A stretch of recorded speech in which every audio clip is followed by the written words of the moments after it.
Okay. Welcome back to Overlord Anime Review episode number 23.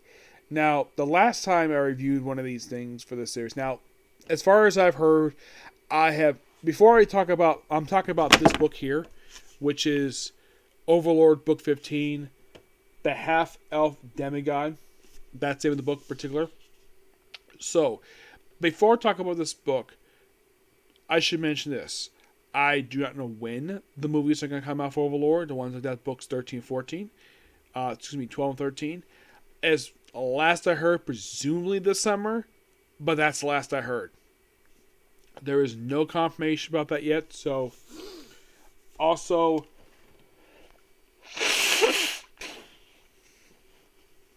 there is no word yet about a fifth season greenlit. But isn't it strange, though, they waited 4 years to release season 4 of the show? And here's the thing. They have plenty of light novels. Like 14 had just been released while the season was airing here. I think that they released already in Japan this book here. Now, this book, surprisingly, didn't exactly grip me as the other books did. This is the start of a brand new story arc here. Ainz is not really much the book at all. Nope, it's focused on the elves. Aura and Mare. Albedo's in the book, surprisingly. She and Demigod get a small amount. Albedo gets surprisingly a lot to do. I'm just basically off doing whatever.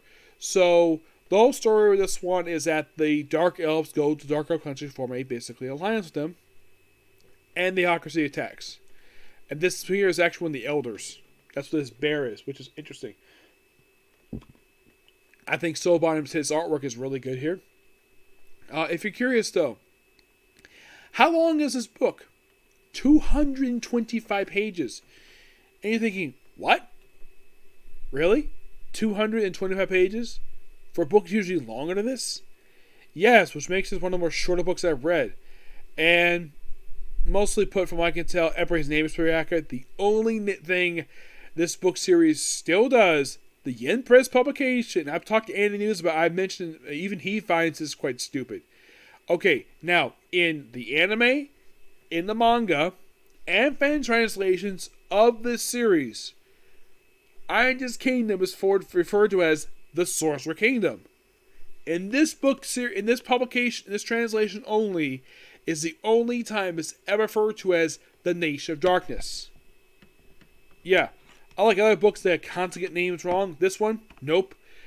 I'm sure Yen Press is probably getting tired of all the complaints about stuff being inaccurately translated, but they still refer to his country as the Nation of Darkness. I'm like, it's called the Sorcerer Kingdom. Fans of Overlord have known about this for years. And like I mentioned, the anime, the manga, I'm sure other media basically gets this correct. But it's the Yen Press translation always gets this wrong. It's not the correct name. But despite that, out of all the books I've read so far for this series, now I've been buying the books, basically reviewing it on a regular basis, since like book 12. That was the last one, that was the first one to review for. I did not do review of book 14 for a very simple reason, because they're adapted for the show. That was simply the reason why I didn't review it. And that's why I waited to now to review this book here in particular.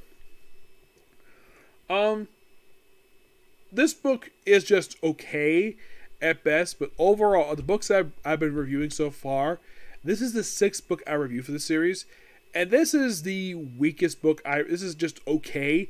It's not as good as the other books. Not really. One of the reasons why Ainz is not here, you might be thinking, is Sheltier anywhere in the story? She's not even mentioned. And you're thinking, really? Sheltier is not here? And from what I've heard, the next book is a lot more interesting than this. So, yeah. I'm going to get this book. I won't be fair to it. I love the artwork. The art I give a 10. The artwork is gorgeous. I'm going to give this book a 8.5 out of 10. Yeah. So, yeah, there's that. So, that's that particular review. Next up is going to be Demon Slayer, and that's probably it for tonight. In the next video. Bye.